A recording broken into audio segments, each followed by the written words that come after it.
Hi fam, it's Dylan's mum Deborah. This is Dyl Friends. It gives you a back rub and says, you know, you're going well, Brian. Oh, it's special. Get comfortable, be uncomfortable. Just keep showing up and find a way. Cam was so nervous he couldn't swallow water. Handed him a sheet of paper with 6 names and said, Chief, we've got to cut these 6 blokes. Wow, shut up. I've just been barbed by a stingray, mate. I'm just yelling anymore. You saved my life, you saved my life, you saved my life. Thank you, thank you. I spent the last, I think it was a couple of weeks in jail. The deepest, darkest moments often bring about our biggest highs. Abbey Holmes. Holmes. Hello. Hey, the L's there for a reason. That's what I've been telling you all morning. I said embrace the L in your name. I just gave you a little bit of an education session on how to pronounce my name. If you ask Liam Pickering, he is one that just says it's Holmes, it's Holmes, it's Holmes. I'm like, mate, I know how to pronounce my own last name. There's an L there for a reason. There is an L Liam. there for a reason. It's like we don't call him Ian. No. Do we? Exactly. That should have been my comeback. There Damn you it. go. There you go. Hey, Ab, how are you? I'm really well. I'm probably sleeping a little bit better than you are at the moment with a newborn. Congratulations. Thank you so much. Hey, I want to say this over the top, but like, I really love you. Like, I have so much respect for you. You are this ball of just like positive energy. And since we met, look, I've known you for a while, loosely, but we met probably 3 weeks ago. And I just haven't, this sounds really weird in a very platonic way, I just haven't stopped thinking about you because you just do so much shit. And even today you've rocked up and I've learnt like 4 more things about you. And we had to chat on, we did a little show, AFL knockoffs, like I said, 3 weeks ago. Yeah. And it was for 20 minutes. And I was like, I didn't even get to 1/10 of the things that I wanted to ask you about. So firstly, congratulations on everything you've achieved today. Thank you. And I'm really looking forward to unpacking a lot of it today. Thank you. That's very kind. Oh, thank you very much. How are you? I'm good. It's we always say in the footy broadcast world, just get to Anzac Day and then it kind of settles down a little bit. So we're there, we're past Anzac Day, and now we kind of roll into it, just the Friday, Saturday, Sunday broadcast from a 7 perspective. So it's been madness the first 6 rounds, Easter, throw in a gather round in South Australia. It's been crazy, but loving every minute. How was the first start of the year it's been? Like it seems like, obviously following your social media, it's been everywhere. Like gather round as well, especially being born and raised in Adelaide and then moving. Gather round was a total vibe. Was it? You need to be there next year. I want to go there next year. So get your friends, get your family, pack up you'll be one then? One? Yeah. Yep. First birthday at gather round. Yeah, hit the road because it was amazing. Peter Malinauskas is an absolute god over there, the Premier of South Australia. Yeah. He did so well. He was rocking it. But then, following on from Gather Round, they've got Live Golf. Like that place is just rocking at the moment. But Gather Round was a total success and I'm so happy that it's in South Australia for the next 3 years. I know, it's exciting. Yeah. I was I obviously missed it this year, but would be so keen to go. And to be completely honest, when they said gather round, I was like, what the hell is this? Like, it was a new concept. I know they've been doing it in the league for years. Loved what Gil said about we've done it once and already doing it better than them. Yeah. But even the whole prep of I think that holistically, I don't know who was in control of this, whether it was the AFL or Tourism Adelaide or whatever it was, but getting everyone over there, doing all the cool shit. I saw Cripper went to do the shark diving in Port Lincoln. Drapes went to do the wineries. People were just going everywhere and just showcasing what an awesome state it is. And I know Adelaide gets a bit of a rap, tongue in cheek, it gets a rap sometimes. City of Church is a bit boring, but I've been out. It's so beautiful. Adelaide's awesome, and I think it was such a massive kind of collective, thing that the AFL did, the South Australian state government did.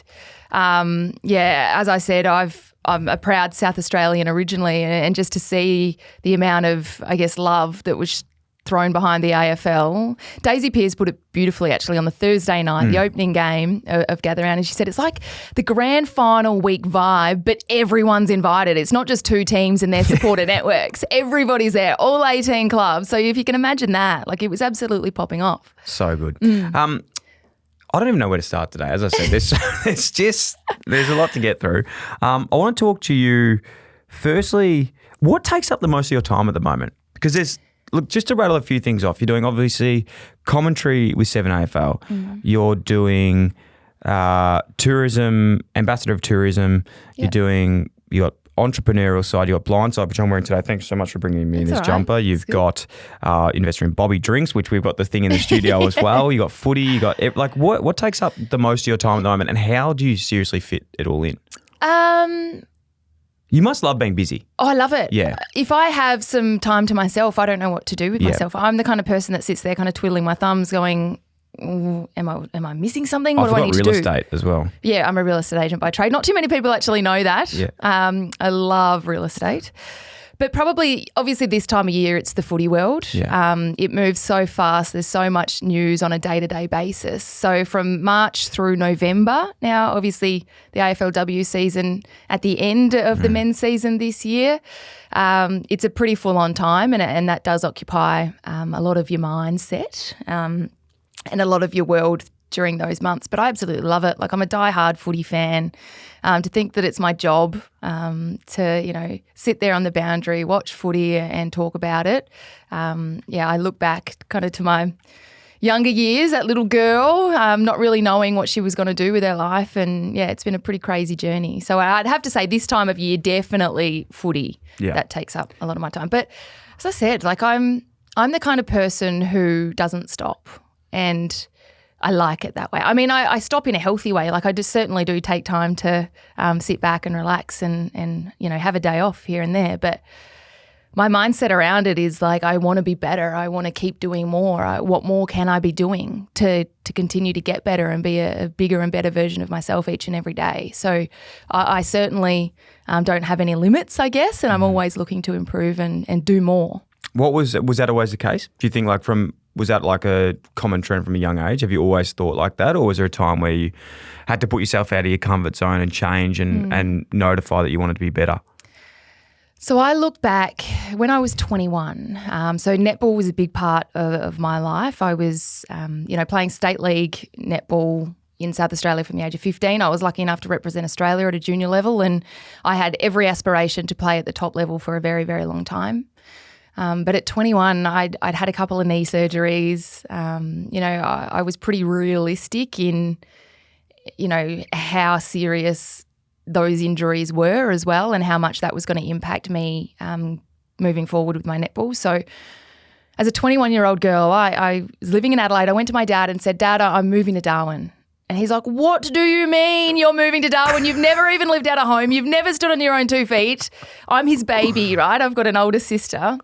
And I said, not only that, I said, "Dad, I'm moving to Darwin for a boy." So my partner at the time had moved up from Adelaide to Darwin to play in the NTFL. He was originally going to stick around for a 6-month NTFL season and then come back to Adelaide, but as most blokes do, fell in love with the place and didn't want to leave. So little old Abs packed up her life. 21. Yeah.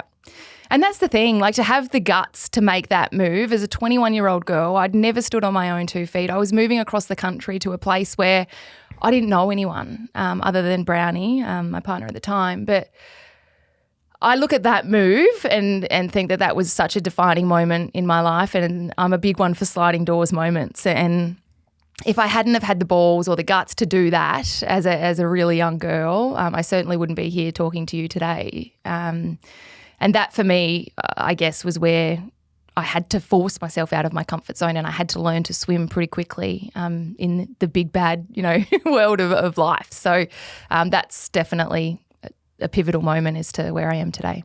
I don't want this to be missed in the episode, but you must look back at like that yourself. You like reflect on the 21-year-old version of Abbey and go, fuck, I'm so proud of you, like, to do that and make that call. Like, I speak about a lot on the show, and Darcy will contest to this, but the fact that I got an opportunity to move when I was 26, and to be honest, I was such, in a nice way, a piece of shit. Like, I just lived in the same area, knew the same people, didn't challenge myself. For you to do that by yourself on your own accord is huge. Yeah. And I think for me, like, having a son, baby, now, and any advice I'd give to any young person is move away. Yeah. Get out of your comfort zone. Go and do something, and you just grow up so much. I 100% agree. You've got to put yourself out of your comfort zone, because that's where the magic happens. And from my move to Darwin, obviously the first thing that you do is, I got a job in real estate. I'm a real estate nuffie, as I said off the top. But so I was selling houses. But the first thing that you do is you go and find a netball club. That's how you're going to make friends. That's how you're going to meet people in a new town. And I did that, and then interestingly, up in the NT, footy and netball seasons don't clash. Like, down here, they're winter sports, so you kind of play them from March through September, whereas up there, you play netball from March through September, and then footy from October through March. So you're just playing sport 12 months of the year. But it was only when I moved to Darwin that I really got the opportunity to play in a fully fledged footy competition in the NTFL. And it was the netball girls that convinced me to go out and have a kick in the off season as such. So that's how I kind of landed in footy, and was lucky enough to go down to the Waratah Football Club and have a fair bit of success there in 4 seasons with them. And that's where it all kind of kicked off. Correct me if I'm wrong, but I find the ultimate success sometimes is the fact that when you do so well in multiple careers, that people forget that you're a good footy player as well. And I'm not saying that I forgot you're a good footy player, but because you've done so well now in commentary and other parts of your life, you're not defined by one thing. Well, it's interesting. Even walking here today, Facebook memories, how good are they? Oh, the best. Well, actually, sometimes they're good. Sometimes they're a bit scary. Oh, yeah, true. That's true. Why did I post that 10 years ago? Yeah.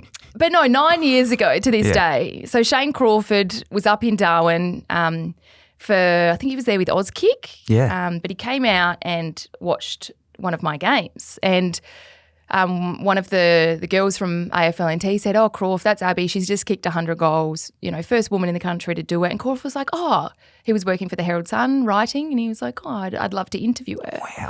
Wow. So 9 years ago to this day, Crawf literally, did a double page spread. How good. That's 9 years ago. And that was was that the start of sort of everything? Yep. So Shane Crawford, like my mum loved him growing up. I'm a diehard Crows supporter, but everyone loved totally. So Shane Crawford asking to interview me, I'm going, what is this? What is happening?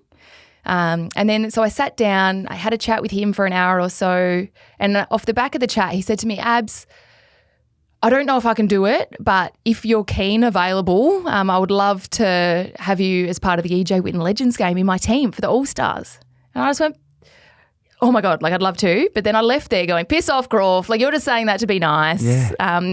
He's not going to come through. That's just, a flying comment that you throw out to try and make someone feel, good. But lo and behold, Shane Crawford came through with the goods, and a week or two later I was flying down to Melbourne from Darwin to go on the footy show and be announced there. And so I look back at that moment even and I'm so grateful to Shane Crawford for taking the time to interview a young girl up in Darwin having a kick with her mates, and from that came that article and then the EJ Whitten Legends games, and that's when I was kind of thrown into the media space with TV and radio interviews, and worked out very quickly that I loved it and that would potentially be something that I wanted to pursue. So unbelievable. And that just shows the snowball effect of things like that. But taking the opportunities too, you've got to say yes. Oh, my goodness. You've got to say yes. I'm a big one, and I say to everyone, just say yes to every single opportunity that presents itself, because you never know where it's going to lead. It might lead to nowhere, and that is so fine, but it might change your life. And I'm a perfect, I guess, example of how following those opportunities can change your life. And this is a massive reason why I think from chatting to you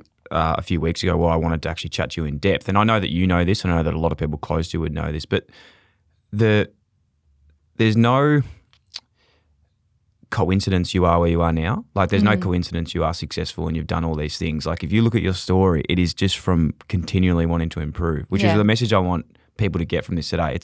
It's honestly textbook for any young person that needs to go out and wants to do what they want to do in life. So I'm really excited about it. And again, I keep pumping you up, but it's because you really deserve it. Thank you. Before we get into the footy show and how that changed with the footy and going to the Crows, talk me through that time around when the AFLW came in. You were playing for the Waratahs, and you were, you had a bit of a kick in the ass going like, you were pissed off that you weren't pissed off, but you didn't get the opportunity. So what happened for then you to go to kick the 100 goals? Well, so it was actually, I started playing for Waratahs. Yep. My first season was the 2012-13 NTFL season. They fall across, obviously. Yes, they're wet. Yep. Or the wet season. And I rocked up to training. I was so nervous. I did, once again, new town. I hadn't met any of the girls from footy other than the girls I was playing netball with, of course, and rocked up, and my coach took one look at me and he was like, "You're a midfielder. Like, you've got the size that you can get in and under and win the contest and get us a ball, really." And I was like, "Yeah, no worries. Like, just do anything." In my first year of footy, we kicked 67, and that was, I just kept gravitating forward and, hungry. Yeah, we like that. Not many handballs were there. Not many handballs were there, No. soz guys. Yeah. Sorry. Nah. So 67 in the first year. You by yourself Yeah. from the midfield. You midfield forward. Midfielder, yeah. And then at the end of that year, they had obviously 2013, the first ever exhibition game between Doggies and Melbourne. Yep. Yeah. And no girls from the NT were drafted. And that really upset me because, not for me personally, but I in my mind, there was so many incredible footballers and athletes in the NT that deserved the opportunity to represent and to be there with one of those two sides. So I remember, my mindset heading into that next season was I wanted to kick 100. I wanted to do it, and I wanted to bring more attention and interest to the amazing players in the NTFL and get more girls drafted. And, it certainly wasn't just about me in that season, and I'll get into that. But anywho, so the second year, I looked at my mum and I said, we're going to do this. We're going to do it. Like, we've got such an amazing team, such a talented group of girls. We'll get there. And it was only after about 50 or the half century that you're going, right, this could actually happen. Did you hit it? Did you hit the 50 pre-middle of the year? Or was it like, did you come home with a wet sail, or was it like you did the work early? It was pretty consistent. It was consistent, yeah. okay. But I remember... How many goals is that a game, by the way? 20, 100? It was 105 or dropped maths in about 14 games. Yeah, I dropped maths in like year 8. Trying to work that out. 105 or 105. 14. So what's yeah. that in a game average? Oh, 7-ish? 7-ish a game. Yeah. But I remember during that season it was so surreal because, normally you have your leading goal kickers for the men's and, everyone's up there, whereas the NTFL were amazing and they had me with the boys. So they had me sitting on top with, say, 47 goals. They had Damien Cupido second, who was playing in the NTFL. That's sick. But, yeah, so we hit the 100, I think, with 1 or 2 games to spare. But it certainly wasn't an individual accolade. I said this to you on Friday Knockoffs because we just had an incredibly dominant team. And once again, from that half ton, I had complete buy-in from my teammates. I didn't go out there and I didn't tell them at the start of the season that this is a goal of mine. I didn't. It was only, probably from about the 50 odd that it became pretty evident that that's what we were chasing as a group and we were going to get there. So, was there any times where like a couple of girls just sort of forgot the collective vision of you kicking 100, were like running past for the handball receive, or was it quite known? Like, come on, let's let Ab kick the goal here. No, we still had girls kicking bags. Oh, really? Like, it Okay. wasn't just let's find Abs. Okay. It wasn't So like you could have kicked 200, is what you're saying. in that team, probably. Yeah. Like, Did you win the flag? Yeah, we did. Yeah, so I played in the NTFL for 4 years and won 4 flags. Oh my God. Yeah, that's how dominant we were back in that day. But how's the women's comp going up there so now? strong. Yeah. And we're getting a lot of girls go there from in the off season. Yeah, from the Waffle and the VFL and so that there's lots of players flocking up to the NT, which is great to see, and the product itself just gets stronger and stronger each and every year. But yeah, as I said, like, it wasn't the case of them looking for me every kick. We were still playing footy and playing out the plays, you know what I mean? I was just lucky enough to be on the end of a few. So good. A few. There's a couple there. Talk to us about your love for the NT and why it's so strong, because we spoke about this off air before as well, but I'm yet to go to the Northern Territory. Which is a sin. It is a sin. And I was actually meant to go up pre-COVID. I was going to actually go and play a game with Pines. Yeah. With Andrew Walker's got a connection there. Yeah. But then COVID happened and I didn't get to go. And then each time I was playing at the Giants with the knee full, like we were playing NT and I'd get injured. So I just never have had the chance to go. Yeah. I do really want to go up there. Talk us through the beauty of it. What would you do up there? Where would you stay? Why do you love it so much? I guess I recommend it to any male or female footballer out there. If you can go and experience footy in the NT, it is just incredible. It is such an amazing opportunity and experience to see a phenomenal part of Australia. And I guess the NT for me, it's so special to me because of the amount of opportunities that have come out of it for me. I always say that I owe everything that I have and where I am today to those opportunities that came out of the Northern Territory and AFLNT and the footy pathway up there. It is next level beautiful. Before I moved there, I thought it was red dirt, caught cats, kangaroos. But you go up to Darwin, and in that top end region, it is so tropical and palm trees and, you know, crystal clear blue water. Yes, there's saltwater crocodiles, but so that's a bit of a tease. But, you know, it is stunning. So there's so much to see and do. You know, Litchfield is only an hour and a half drive, which is beautiful kind of water holes and waterfalls. Kakadu, of course. There's just so much to do, and I'm so grateful for the time that I had up there and the people I met and the opportunities that presented from it. Did you, a bit off topic here, but one guy that I was really lucky to cross paths with in football, and I'm sure maybe you did as well, was Alex Raruccio. Did you cross paths with Alex? Yeah. Yeah. Beautiful man. So I actually caught up with his parents in New York in November, which is amazing because I've obviously spoken to them a lot on Zooms. Yep. But Alex, I can't even describe the man, to be honest. Yeah, you get goosebumps even I know. thinking about him. And it's so heartbreaking. He came over obviously chasing the dream of playing AFL footy. He played for, you know... Northern Blues. Played for, Northern Blues, South I played Adelaide. with him there, played with South Adelaide, went to Southport. Yeah, Waratahs, which was my club, obviously, up in the Territory. And I was so lucky that... So a week before he passed away, I was up in the Territory because during COVID, Keegan and I went up there when the footy was suspended. For the you know, we didn't really know. It ended up being 10 weeks that I was up in the Territory before the season recommenced in the AFL. But the week before, Matt Wright, not sure if you know him, the top end safari camp. No. So I went out. Yeah. So he wanted me to go out there, and I was like, I'll take Rooch because he's, you know, from the Big Apple. He's larger than life character. Just to have the opportunity to come out and see some big crocs and jump in choppers and airboats and that kind of thing, it'll be amazing. So I picked him up. And we went out there, about an hour and a half drive. And he had the best day. Like, I could see it written all over his face. And he told me on the way home that he was going to, you know, ride his bike out to Gunpoint. And I just thought, you know, nobody rides their bike out to Gunpoint. It's ages away, but it's Rooch and he just does crazy things. If anybody ever saw him, he was like Adonis, wasn't he? Yeah. And then, like a week later, he's passed away. So he loved the Territory. The Territory loved him back. But, that still you can probably hear. No, I can hear. Yeah, it's it hard. was so challenging that time. And obviously his family's so far away in New York, they couldn't get to Australia because of COVID. And I did a GoFundMe. I think we raised close to $200,000 to get him back to his family and to help with their funeral costs. But that was a very, very sad time. And Rooch touched so many, I guess, hearts and lives across the footy landscape just from the short time that he was here in Australia. So, and that's why I don't want it, and I'm sure everyone feels this way, like, you know, a lot of his mates from Southport. And whenever we talk about him on the show, I had Mason Cox on and spoke to him about him as well. And Mason's been a massive support for me, with Rooch as well. It's just one of those people that you don't want.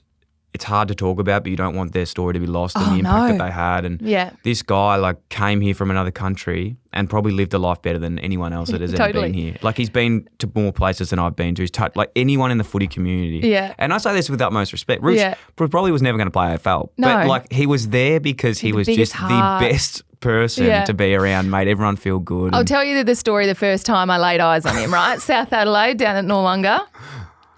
So the Rezzies, the reserves, had just finished playing and they all come up in the stands and obviously watch the league boys, and Keegan's playing league.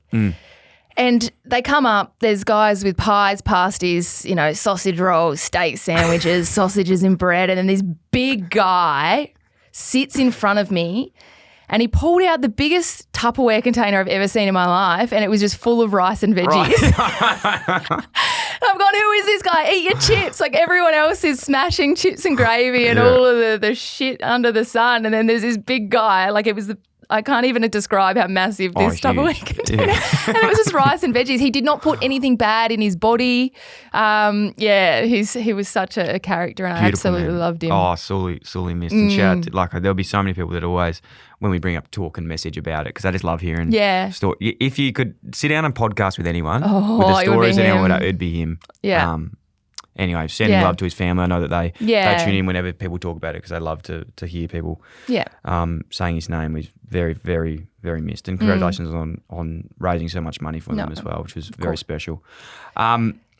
Speaking of travel around, we're talking about Darwin and NT and the special stuff there. You're an ambassador for Tourism Australia? Yeah. Tourism Yeah. Australia. So yeah. talk to us, because you do this because, I was onto this early too, like everyone's gone, I want to go to Europe, I want to go here, I want to go there. I'm Yeah. like, we have the best country in the world.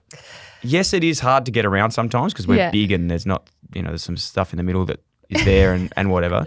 But what does that entail and what's like your favourite sort of places you've been? Yeah, so I'm one of the Friends of Australia, which is obviously That's a cool an honour. thing to be. Yeah, absolutely. When you look at Chris Hemsworth and Kylie Minogue at the top. Is it? Oh, yeah, but they're like the you're up big there. dogs. They're Have the big they dogs. kicked 100? No. No, they haven't. But so domestic travel and tourism here in Australia is a very big passion point of mine. So I came up with this campaign called Backyard Bandits, and it was prior to bushfires, prior to COVID-19, prior to domestic travel being the only thing that we could do for a 2-year period. And it was born out of, I guess, the frustration that there is so many Australians out there who have seen the world. They've spent thousands and thousands of dollars traveling internationally. They've seen all of America and Europe, you name it, which is great. Don't get me wrong. But they hadn't actually explored their own backyard and seen, red dirt, an Indigenous community, the real Australia, the history and culture that is so rich here in our home country. And at that point in time, TA and whatnot, they said, oh, look, we love the concept, but it's not really something that we can roll with at the moment. And I was like, no worries, that's fine. Like, I'll keep grinding. Like, I'm a hustler. I'll be back. Yeah, I'll be back. You're like, have you seen, oh my God, what's a movie called with, he goes to jail and he's like not meant to be in jail. Oh my, it's like the most famous movie of all time. Help me out, Darcy. Shawshank Redemption. You seen Shawshank Redemption? Yeah. You know when he like writes a letter every day to the library and they end up sending him a library? That's me. you. Yeah, that's basically you. That's pretty Was much that me. analogy worth the ruin of that story? No, it was so it wasn't. fun. You nailed it. But yeah, so when COVID hit, so many of the state tourism bodies like, this is perfect. Like, we need to hit the road. We need to explore Australia and we need to promote that. So Backyard Bandits was born, and it was pretty crazy to think that at the end of 2020, so we hit the road at the start of November. We started in Adelaide, did the Red Centre, so all of Uluru, Kings Canyon, Alice Springs, top end via Catherine, Kakadu, Litchfield. And then obviously, all of kind of Darwin region. And then we did the whole west coast of Australia top to bottom. So entered via Lake Argyle, Kununurra, across to Broome, and then went all the way down the coast to Esperance and then back across the Nullarbor. So we did 17,000 Ks in 7 weeks. God. It almost killed me. How did you do it? Like, were you flying or were you driving? No. So we had a Toyota towing a jet ski and then a 6-berth motorhome. Holy shit. Yeah. So I had 2 photographers, a videographer, Keegan and I on the road. And me being me, I didn't cater for days off, so I cooked everyone. Like, it was an absolute grind, but it was amazing because we went to, such remote parts of this country and we've been to, places that not many people get the opportunity to go to, met some amazing people. I'm very, very passionate about always trying to educate myself on our history and our Indigenous culture here in Australia. And I want to be able to share that with people. So, that's been something that I've been, heavily kind of entrenched with in the last couple of years, and I'll continue to do it because people need to see their country. That's so cool. Is there anything you think you can't do? Like, a serious question. Is that like, does that ever cross your mind, like, I can't do something? No. I didn't think so. No. Although, I was going to say SAS a month ago was a bit of a I can't situation. Yeah. No. I don't think there is, because that's a limiting belief, I think. You are capable of anything and you're capable of so much more than what you think you can. If you just put your mind to it, you can really achieve anything. And I know that if I work hard and if there's something that I want to achieve, I'm so bullish in chasing those things. It was the same with the 100. Even as a young girl, like, I had the dream, I know this is something so simple, but the dream of purchasing my first home at 21. And I signed that contract at 21, You know what I mean? Like it's just, you just chase it and you just make it happen. Do you like, sometimes I'm sure you're aware that that's not like a normal thing, you know, like that's like quite an incredible way to look at life. And it's that's why it's so amazing what you do. But yeah. How do you, what's the step for someone that maybe doesn't have that or isn't have it from a young age, like to get to where you are? Do you think there's like, is there an inroad into that? And that's hard because some people like comfort. Yeah. And that's so comfort fine. Sucks. Yeah. It's good. There's a really good quote that I don't know how to say, but it's something like, I don't know what it is, Come to be on, honest. hit me with it, baby. Basically, the analogy of it is like uncomfortable times. So comfortable times create uncomfortable times. So meaning if you're comfortable, Yeah. in the end, you're going to be really uncomfortable because it just sets you up for nothing. Yeah. Versus if you're continually uncomfortable, in the end, you'll be comfortable. Exactly right. You can find It's comfort. a lot better quote. Yeah. But that's the You can the find gist of it. comfort from the uncomfortable. Yes. Yeah. Good one. Good one, Dylan. So basically, what I meant by that is, there's so much there, but But totally, that's what I think I've already said it I'm somebody who's never content.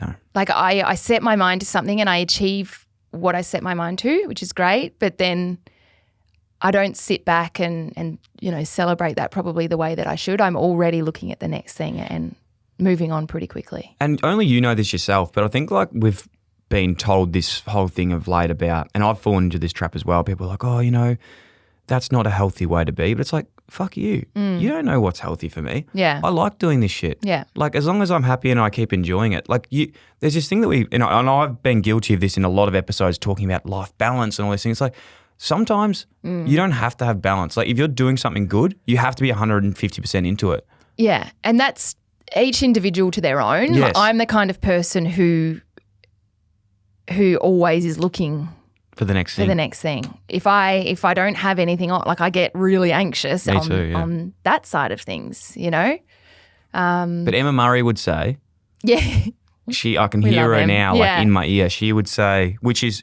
right. Like Yeah. you've got to then also be able to find comfort Totally. in not doing stuff. And that's the thing. Like I feel like I've got such a good balance for me. So I grind, I work hard. There's no doubt about that. But health and fitness, such a massive part of my life. If I don't train, I don't feel good. Yeah, it's a big Therefore, I'm not chasing things, as in that bullish nature that I have. So I've got the good balance of the hard work, the health and fitness, the food, the nutrition, the balance. Like I feel like I've got the balance for me. Love and that. no individual is the same. Yeah. Yeah. I was speaking to, I see this psych, like once every 3 weeks or Yeah. so, and spoke about this pyramid. And it's like at the top of the pyramid is like, things that don't sort of matter, but we put a lot of our energy into, so like catching up with friends and celebrating all these bits and pieces. But the bottom of it is sleep, general health, fitness, and diet. And I've just never, it's so obvious, but it just talks about like if you don't have a strong pillar of those 4 things on your balance of what it is, it might be Yeah. like, 30, 30, 30, well, 25, 25, 25, Yeah. 25 or 60, 10, 10, like however Yeah. you work it. Then the rest of it crumbles down. And that's been so true for me. Like when I actually draw it out now because I'm like, if I don't see it, I don't really look at it. But I'm always focusing on like the second tier, third tier.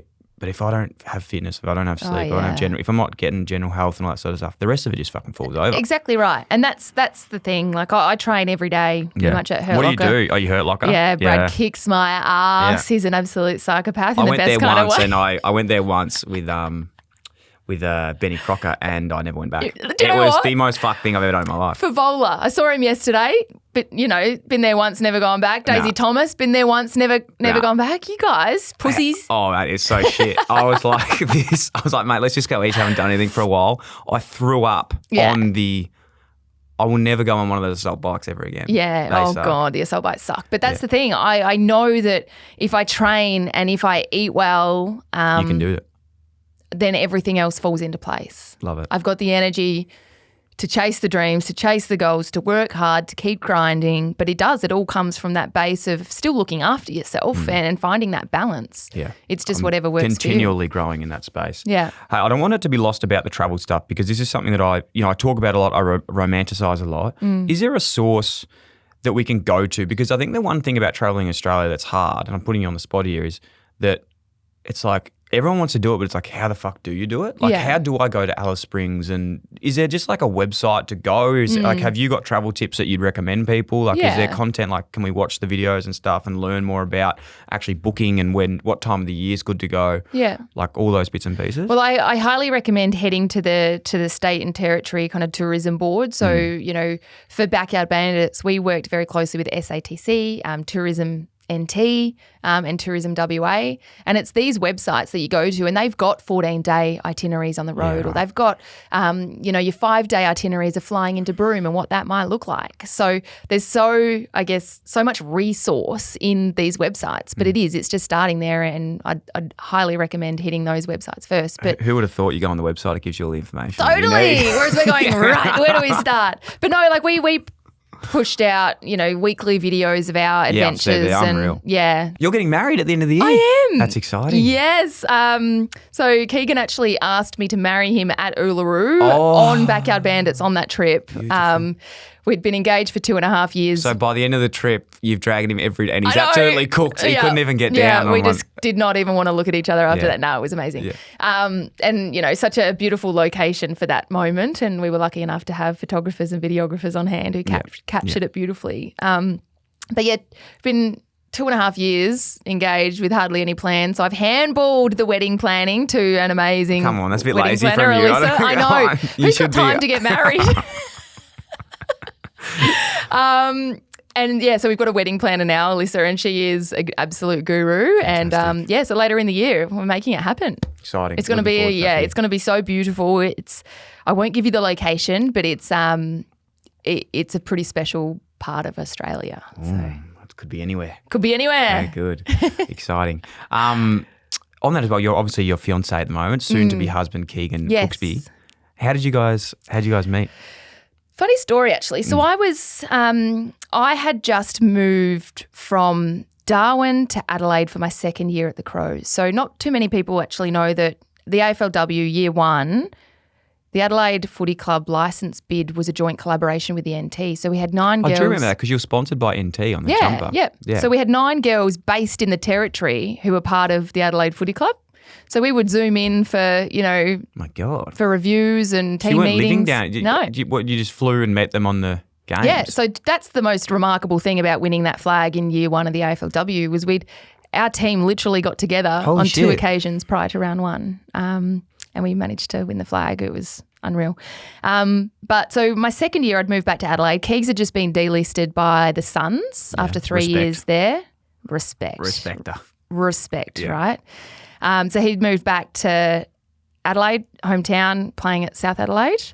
And I had to drive over to Melbourne to pick up a few things from my Melbourne place, and I took one of my best friends with me. And I was always adamant that I could never have, any of the online dating apps. I don't know why, like Tinder, Bumble. I just thought I just wouldn't do that. I was working in the media kind of space at that point in time. A young girl, just didn't go near them. And Kim was like, Abs, like you always complain about being single, but you don't actually ever do anything. You don't put yourself out there to meet someone. I'm going to make you a Bumble account.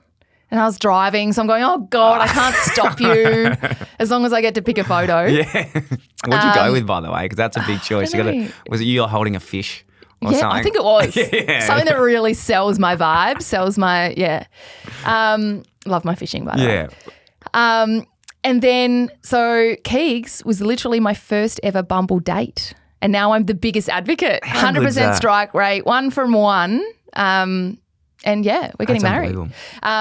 But it was just timing once again. Like he'd just moved back to Adelaide. I'd just moved back to Adelaide. And he's honestly one of the greatest human beings I've ever met in my life. Awesome. And I have so much respect for him. He works at Hawthorn now. He's obviously spent time at West Coast and spent time at Hawthorn as a player as well. And just the resilience, I guess, of the man. Yeah. You know what that's like, 100%. Being delisted. I have the utmost, I can judge a person without even knowing them on their journey of footy. And someone who's been to 3 clubs and had time at state league in the middle is like top echelon of a person. Yeah. So I know without even knowing him that he's got some serious resilience and guts and determination. Like it's really quite impressive. Oh, I can't. And to still want to work in footy too. Yeah. And that's the thing. I can't actually speak highly enough of the man, not as my fiance, but as the human being. Yeah. You know what I mean? Like to go to, he was Gold Coast for 3 years, delisted. Went back home, thought that the dream was over. Played a year in the SANFL for South Adelaide, got picked up by West Coast off the back of their flag in 2018 as a bit of, insurance for Nick Nat. That was when he'd gone down. Spent the entire year there grinding away, trying to get an opportunity. He won their waffle best and fairest as a ruckman. Could not have done much more. Delisted at the end of the year. Went back to South Adelaide. Got to get back into the SANFL thinking, God, the dream is well and truly dead now. And then Hawthorn came knocking on the eve of the SANFL season. So South Adelaide was spewing, but ended up going to Hawthorn, obviously during the COVID era for 2 years and then delisted. But there's not one person at those 3 clubs that, or anyone in the industry that would have a bad word to say about him. And he identified very early that he was never going to be a superstar. He was never going to play 200, 250 games as much as he dreamt of it and as much as that's what he wanted, right? It's a young boy's dream to come through and be a superstar of the competition. But he recognised that wasn't his role, and his role was to help and develop the kids coming through. So he did that. Whilst he still was one of the most committed players day in, day out to try and get his own opportunity, he turned to the kids and tried to develop them. So awesome. You look at him now at Hawthorn, he's head of development for the AFLW, and that he's got a number of roles. I won't even go into it. He's got 3 or 4 different roles with Hawthorn, but that's one of them. And he's just, he's so passionate. He's got a teaching background, so passionate about helping people get to that level now. So awesome. Yeah. They always say, you can get lucky getting to 2 clubs. At 3 clubs, you got to be. I know. You got to be a special man. And that's the thing. Somebody who has so many disappointments as well. Like you work so hard, but you've got so many no's. You've got a degree in life. It's like, I say this because I've been through it myself, but I'd take that route over any other route now, like knowing what you know once you leave the game and yourself, even like with your journey, not just through footy, but everything else, like the no's, the yeses, moving, being at the top of your game, being at the bottom of your game, being there, being dropped, all these bits. But you can't buy that experience. You can't. And unfortunately, guys that play 300 games and win flags, you actually don't get that. Yeah. And it's harder for them later on to learn that stuff at 35 when they've got a family. Exactly right. And that's where you look at Keegs and his experiences and, going from the Gold Coast Suns where they were kind of operating out of transportables to West Coast off the back of a flag and the success. So you've seen Gold Coast to West Coast and then you go we could get along, I think. Yeah. And then you go to Hawthorn under Alistair Clarkson for 2 years. Oh, it's unbelievable. Okay, I get it. He's done more than me. That's no, fair. A true journeyman. I know. A true journeyman. It's very impressive. He's an amazing human We'll have to being. get him on for a chat. I think we have some stories. Yeah. I don't want to miss anything here, but let's go to, we spoke about the AFLW premiership. Mm-hmm. Incredible. Oh, yeah. Like, where does that rank that's still my greatest, Is it? Yeah. greatest thing to date. To have the opportunity to be drafted first and foremost to the club that you adored and you supported your entire life was a dream come true, but especially because of that relationship with the NT as well. Yeah. So my 2 places that have been such a massive part of my world and my journey to come together. That's universe side Yeah. And just that group, as I said, very, very unique situation that, half of our team's in Adelaide, half's in Darwin. Nobody gave us a chance purely because of that situation and that relationship. We didn't have the luxury of training together on the track each and every week heading into a game. We flew from different parts of the country to a game day situation and it clicked. Beck Goddard described it actually as an arranged marriage and you just had to rock up and make it work. But we just had the group of girls that we had. It wouldn't have worked with any other group. Beck had a no dickhead policy. If we had one dickhead in that group, it would have collapsed. And everybody was just amazing. So I look back and that was one of the best days of my life. Obviously, when that final siren went, Metricon Stadium. And to be a premiership player in that inaugural year is something that obviously I hold very, very close to my heart. So special. Yeah. The journey as well for you, I suppose, like looking at it, even talking about that 9-year post that came up on your phone, like how crazy on that, fast forwarding 5, 6, 7, like in that period to have that as well. That's what I mean. Like it's weird. It's pretty crazy when you look back at the journey. Growing up, netball was my jam. I never really saw footy, in my younger years from a women's team perspective. Started having a kick up in Darwin. We played knockout and 9-a-side competitions in school, but there was never the women's competition. There was never that to aspire to get to. There was never an elite level. Only until I went to Darwin, I started having a kick, and obviously success through Waratahs, and then the talk of the AFLW competition. But I had a lot of no's along my journey too. What were the no's? So obviously year 1 of the women's exhibition game, no one got drafted from the NT. Year 2, I wanted to bring more attention and interest to women in the NT to hopefully get drafted and get an opportunity. No one got drafted again. That 3rd year, we had a couple of girls get drafted, Ange Foley, Amy Chittick, I think, or maybe Sissy Dunn from Alice Springs. And still I didn't get an opportunity. And I remember actually Michelle Cowan, who at that point in time was head coach of the Melbourne women's team. She was in Darwin. And I asked to have a coffee with her just to get some feedback. Just what can I be doing to, hopefully be considered and get an opportunity. And she just said, Abs, we know you can kick goals, but we want to see up the ground a little bit more. I certainly wasn't a stay-at-home forward. I did leave the square, I promise. But we want to see you, getting amongst it up the ground a little bit more, setting up teammates, that kind of thing. So I took that on board and I played as a high half forward for my last year at TARS and heading into the AFLW. So you have so many no's along your journey, and then you've just got to seek feedback and I guess take that feedback on board and hope that it changes things and that it can open up an opportunity, and it just takes one person to see something in you for that opportunity to arise. And I remember draft day, so I went that was year 1 of the AFLW, right? So they're building lists from scratch. So I went at pick 103, which was 13 overall, I think, for Adelaide. And I remember every single name that was read out, I'm going, oh no, shit, just getting, more and more worked up and preparing myself for the disappointment of not getting another opportunity. And I think I said this to you on Friday knockoffs, but Jason Rose, my brother-in-law, played 50-odd games for Brisbane, a few flags for NT Thunder in his years as well. And he was the only person that was home with me during the draft. And I'm sitting there on the computer just, you could sweaty palms, your name's not getting read out. Rowie, I know he was sitting next to me, and then he just got up and he was like, oh God, I've got to go clean. I've got to go put the dishes away, because he's just like, what am I going to do if this doesn't happen for this poor girl? I'm the only one here. I'm going to have to console her.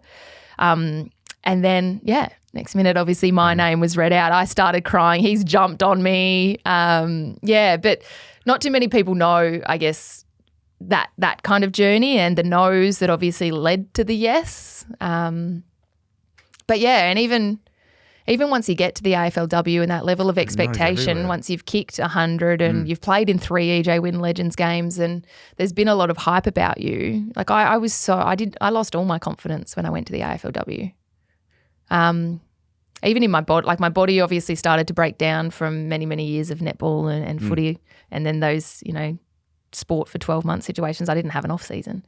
But I lost all my confidence in those first years of the AFLW. Not too many people know that either. So, yeah.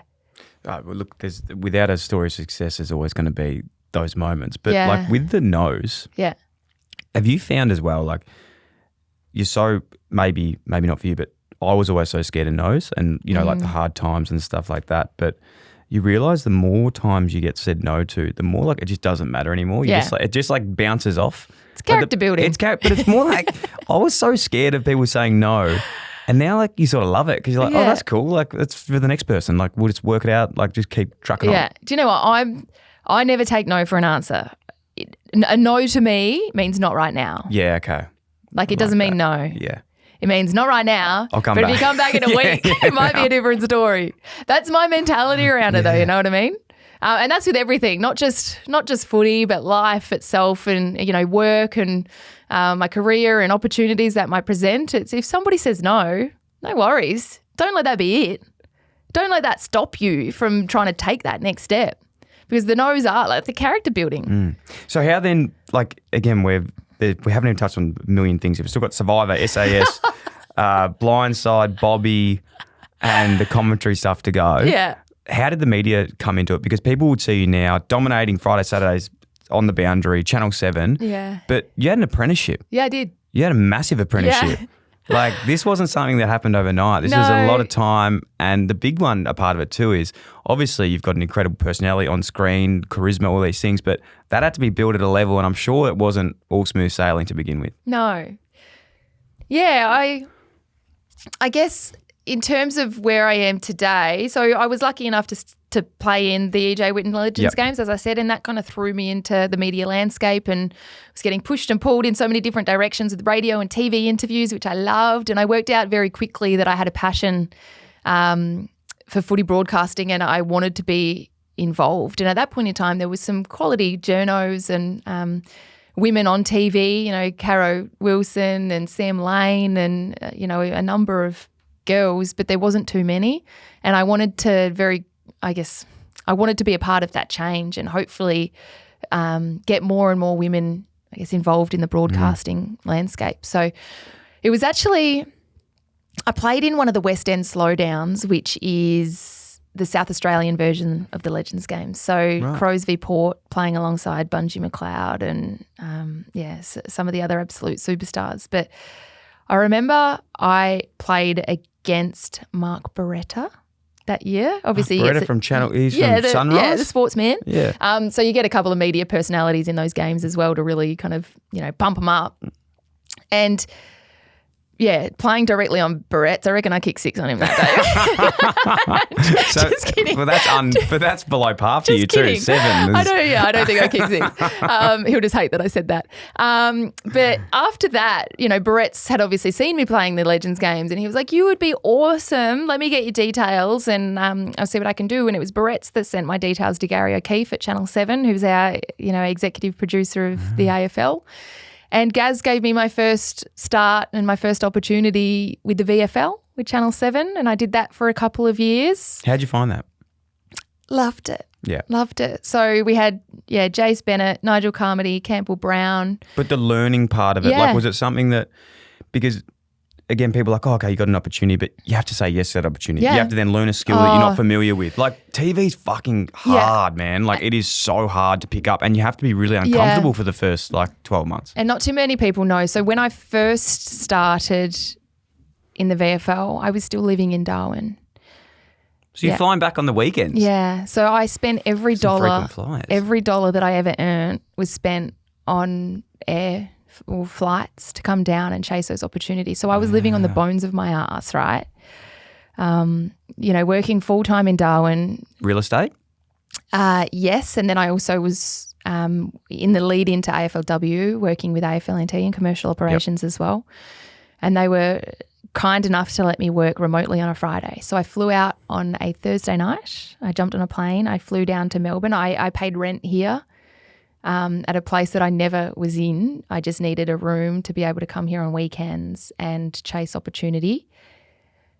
So I would work media kind of Friday, Saturday, Sunday, and then I would jump back on a plane on Sunday night, go back to Darwin and grind again for the week. So I didn't have a day off. I was so tired. I look at that period of my life and I'm exhausted thinking about it. But you had to make the most of every single opportunity, and you have to make it work no matter what it looks like. And for me, that was being broke. You know what I mean? That was having no money. That was if I had, $400 in my account. Awesome.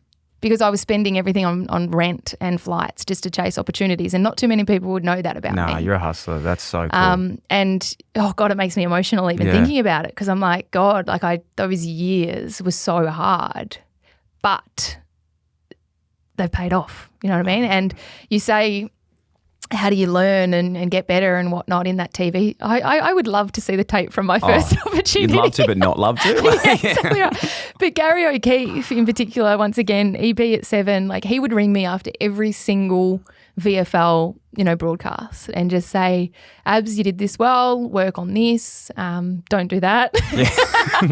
There was a lot of don't do that. What were the don't I can't even remember. But he's been like a dad for me, in terms of the development and the growth that and the time, effort and energy on his behalf that he's pushed into me to get better. I'll be forever grateful to him, but also, Jace Bennett, Nige Campbell, like the boys that I had early days, they would I had to grow up pretty quickly and had to learn pretty quickly as well. But those guys in particular, for my development, obviously who I was working with on a week-to-week basis, they helped me learn the ins and outs. And then I remember getting my first opportunity in the AFL in 2018 and that came off the back of a lot of hard work. It certainly wasn't click your fingers and you get an opportunity. That was 2 years of grinding away and trying to make that opportunity happen. So, it's a pretty crazy journey. So cool. You should be super proud of yourself. I know you are, but it's fucking unbelievable. Yeah, that's the thing. You forget about that stuff. Like you forget about how hard you have worked to get there. Yeah. And I can remember having to borrow money off, my sister and my mum and my dad and things like that along the journey because I was just so bullish in chasing it and so passionate and so I guess hell-bent on making it happen that money didn't matter, you know what I mean? I'd spend every dollar I earned on a plane ticket and rent just to try and make something of myself. If there's not a young man or woman listening today that has that thought and they're listening to this, like it's the message for them to just fucking do it. They've got to do it. Don't second guess yourself. Don't second guess. AFL, just quickly, some of your favourite parts about it. Who do you love working with? Who have you got, utmost respect for and learn a lot from? In that team, because there's some incredible people that you work with. It's probably hard to even say a few. Yeah, that's the thing. Our team at 7 AFL. A special bunch of individuals, really, isn't it? You want me to go there, don't you? You want me to go Brett Kirk on you. But we are. I'm so fortunate and so lucky to work with an amazing bunch of people. Yeah. Gary, first and foremost, kind of at the top, obviously, with Louis Martin, the head of sport at 7. Gaz has been, I've already touched on him, but yeah, in terms of my growth and development. A lot of people speak about him. I've never met him. He's one of the all-time greats. Yeah, just Gary one of the O'Keefe. greatest human beings you'll ever meet. But, we've got such a great team of producers as well. Glennie and Dan work very closely with and been big parts of my development again. But in terms of on-screen, look, for me, over the last kind of year or two, Hamish McLaughlin has been very, very big. Particularly, I did some work with the Commonwealth Games last year and he was just awesome, just reaching out all the time and making sure that I was comfortable and okay with everything. And I was over-prepared. There's no such thing as over-preparing, right? But I was just cramming so much information and Hamish was like, you don't need to do that. Just trust me. You've got a researcher there on set with you. You can fire off any question to them and they'll give you the answer. That's so cool. Yeah. So Hamish and just, I don't know, just his ability as well to make you smile and make you relax and just, because sometimes before a broadcast he can be so on edge and so, if you're worried about something or nervous or whatever and he just has the ability to just calm and just make a room smile really. But all of them, Hodgie's awesome. I'm learning so much from him. Raruccio, BT has been great as well. He's the first one to put up his hand and say, hey, if you ever need anything, let me know. Pick up the phone. Daisy. What an amazing human being Daisy Pearce is. Yeah. I'm so proud of everything that she's been able to achieve over the last decade or so, or even longer, but ever since I've known her. And I think early days in particular, just to be able to flick her a text or pick up the phone and give her a call. But everybody at 7, that's what I mean. Like it sounds lame, but we're a big family there and you kind of have to be. We don't have anyone that upsets the apple cart or anything like that, which we're very lucky to be in that position really. But it's an absolute dream come true for me. As I said, you look back and think about that little girl who, loved real estate but loved footy as well. So to think that you've been able to, tick a lot of those things off. Tick a It's lot of pretty those cool. things off, yeah. And you're still going. Survivor. Oh, mate. We have like, I didn't realize, like I don't watch a lot of Survivor, but there is like a full nuffie community of Survivor lovers. Big Like, time. it's full and on. global, not just here in Is it Australia. global? I didn't even know that. But we're speaking like Nick Brewald, obviously Sean Hampson is a friend of mine. We've had Sam Gash on the show. We had Mark Wales on the show. And each time I get them on the pod, like they've thought that they're coming to talk about Survivor. But I'm more like interested in the other things. Like, do you want to talk about Survivor? Like, you know, a lot of people. Yeah. I just didn't realize how big of a beast Survivor It is was. massive. And it's almost like people that are on it have this other following that's just Survivor cult viewers. And I didn't realise how big it was, obviously, until I've been on the show a couple of times. Yeah. And to this day, like I was on season 4 and All Stars in 2019. To this day, I still get people from South Africa and America being like, Abs, like, we love you. We're watching your season now. You know, people that didn't watch it at the time, but they're still watching it now. That's crazy. And that's the thing. Like, Survivor is a global kind of enterprise. You've got, you know, the US have had 40 plus seasons. Survivor South Africa. It's just crazy. And as I said, I didn't understand that there was such a massive community until you actually go through it. But one of the hardest things I've ever done, I didn't shower or brush my teeth for 46 days. It was pretty brutal, but I loved every minute of my Survivor experience. That's unreal. What's hardest challenge? You win a car on it? I won a car on it, yes. And that was pretty tough. Like Was that the standing on the... standing on pegs for 2 hours, like tiny little pegs. So you can imagine the pain that you're in with your feet in the blistering sun as well.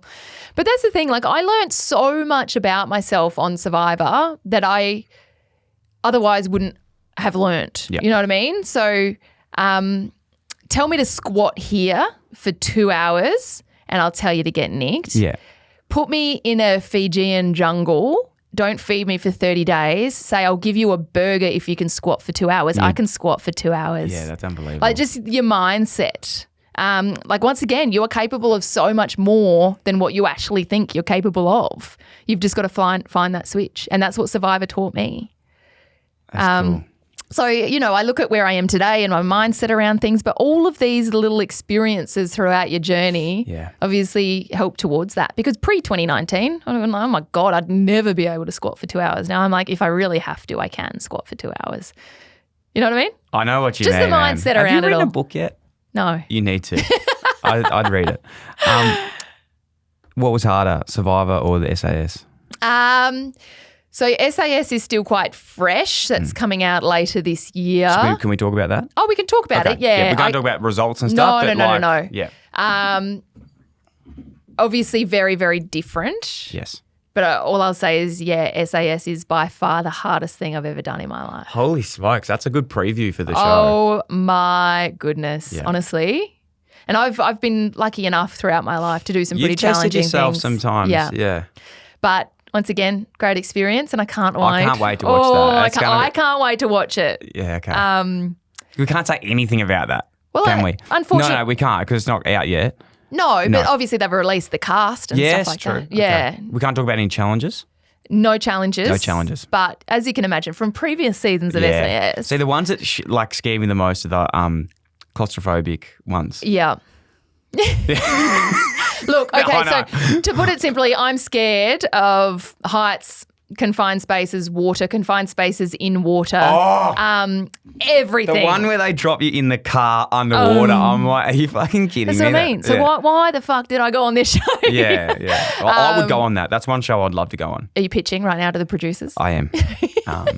But it's one of those ones too, you say you'll do it and you're like, nah, actually, No, but once again, I cannot wait for that to air. I can't wait to get there. That's because gonna it be was so challenging. And as we know, we're over in the Middle East. So a very challenging environment and situation. And with 14 complete strangers pretty much. So, unbelievable. That's so cool. Yeah. To finish as well, we'll talk about the business hustler side of you too. I love this. You're quite doing lots of things, as we know today. We've established that, but you've also got your own e-com clothing brand, Blindside.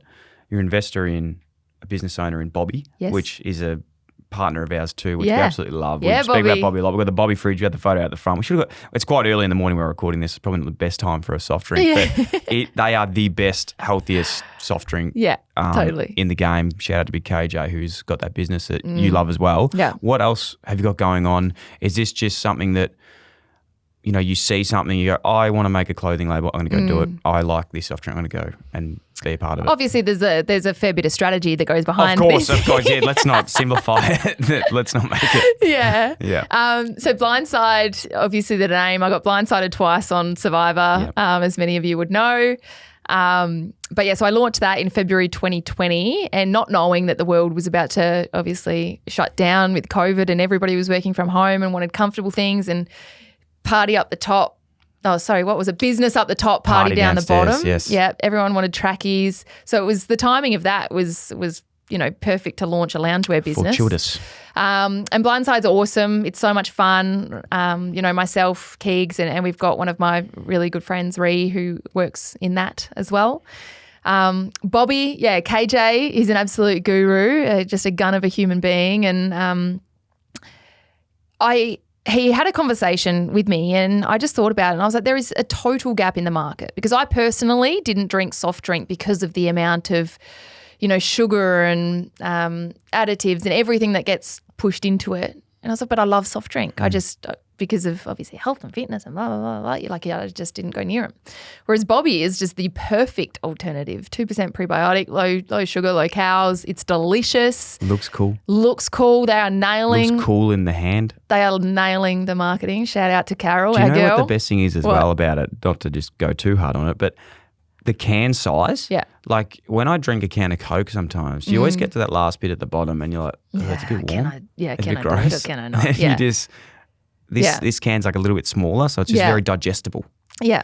And I believe in KJ, I believe in Bobby. And once again, a gap in the market obviously is where you want to kind of throw your money and your support behind. I love the product. Things are going really well there. I think, I know, we're about to launch into Coles, 7-Eleven, nationwide at the moment. Very good. And a few other exciting things in the works. So it's going really, really well. But a big thing for me is obviously that travel and tourism space with real estate. So at the moment I'm, still trying to kind of focus on those areas. So what do you mean by that? Is it like you want to put your portfolio and get property all around Australia? Yeah, I'd love to. Yeah. So it's been a pretty big goal of mine since I was a young girl as well to have a kind of property in every state and territory. That's going to take me a little while. That's a cool goal. But that's a goal of mine. You know what I mean? And I can guarantee if I could invest in you doing that, I probably would because that's like guaranteed to happen. But that's the thing. Once I'm older and I've got my own children or maybe even some grandchildren and I want to go and live in the territory for the dry season, go to that house. Or in the winter, if you want to go to, this is putting it high, but Noosa or somewhere, have a house there. That's my dream. I'm certainly not there at the moment. Please don't think that I am, but that's a big goal of mine. Where are you at on that goal set at the moment? Not there. Not there. Yeah. But yeah, it's something that's a big goal of mine and we're currently looking to buy, whether it's here or we love the kind of McLaren Vale wine region. Yeah. So you've ticked off Melbourne? Yeah. NT? Yeah. And then, we want to buy. Go Adelaide. Yeah. I love that. It's very exciting. So, that's a big goal. So that's probably where I'm at next is just trying to use the real estate side of my world and get in that. I'm a big property nuffie though. Like I love it. Do you? Yeah. Give us a tip on someone now listening. What's like your number one property tip? Because my father-in-law is a big property guy. He always just gave me this one tip. He's like, always never buy something with your heart. Always buy with your head. And that's the thing. That's what I struggle with is I'm a full... You fall in love with the place. I know. Yeah. So that's the thing. It needs to make sense with your situation. Location is a big one. Yeah. Obviously, a lot of the cities are so saturated these days that the growth and the development is happening further and further out. Yeah. But once again, it just depends on your situation. And for sure. The way you want it's not something that we talk about often here because, again, it's like you don't want to – it's weird talking about money and housing and stuff like that, but like I got some really good advice as well when I was younger. All of my teammates were buying stuff sort of like inner city, like apartments and stuff, and my father-in-law was like pretty much made me buy a place out further of Melbourne, Yeah. and it was a bit of like dirt, but it was a bigger block. Yep.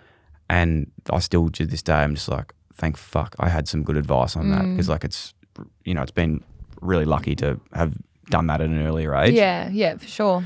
So yeah, there's just surrounding yourself with good people, the education piece and stuff around properties. There's so many ways to do it. That's the thing. Like you've just got to make it up yourself. Yeah, no, definitely. It's a pretty crazy space, that old real estate world, but Isn't it? It's a fun one. What else? Is there anything else you're doing that we've missed today? I don't think so. That's the thing. I can't even think. I know. I can't even think. But as I said, just the travel piece. That's something that I always focus on. What with that though? Like, what's the part? Like, have you not been anywhere yet? Have you been everywhere Oh, I certainly haven't been everywhere. in Australia? Yeah. Yeah. No, Where's on the there's- bucket list? Have you been to Karratha and Dampier when you came down the coast? Through Esperance, you would have come through yeah. like Port Hedland way. Yes. Yeah. Yep, So that's yep. where We've done the whole coast of WA, kind of that top is to bottom. just Coral messed Bay, up, man. like the Coral Coast is incredible. One of my favourite places in Australia to go, and I'm so fortunate, but my sister actually lives out in Gove, so a very remote part of the territory in East Arnhem Land on the Gove Peninsula. Yeah. She lives there. She lives there. So was she from Adelaide as well? yeah, Adelaide, and then followed me up to Darwin. So she went with you, and now she she's met Rowie up there. Wow. Got married, couple of kids, lives out in East Arnhem Land of all places. fucking hell. And so I'd been there a couple of times before they moved there, and hands down one of the most beautiful places you could ever go, very remote. And now I'm fortunate that my sister, she'd never even, same thing as that I did with Darwin, she'd never even been there before, and she's like, I'm moving to Nullarbor. So she's out there, and I'm so lucky she is, because I get to go and visit them in one of my favourite places in the country. That's so cool. Yeah. Abby, it's been incredible. Thanks for having me. I really appreciate it. I hope, and I know everyone will be as pumped with that as I am, because I just think you have so many incredible experiences, such an incredible story of just like an absolute go-getter. Like, doesn't take no for an answer. As we said, you literally don't take no for an answer. It's not right now, which is a great Come back later. analogy. And it's a genuine pleasure. You've inspired me even today to just keep going. And whenever you think that, I can get very comfortable sometimes, and I look at someone like you, I'm like, fuck, I've done absolutely nothing with my life. I need to keep going. Oh, So, no, yes, you have, but thank you. Congratulations on everything today. I'm pumped to see what like the next few years bring you, because I don't know what else you can technically do. But it's exciting. I really appreciate it, and thanks for coming in. Thanks so much. Always great to chat. You're a star.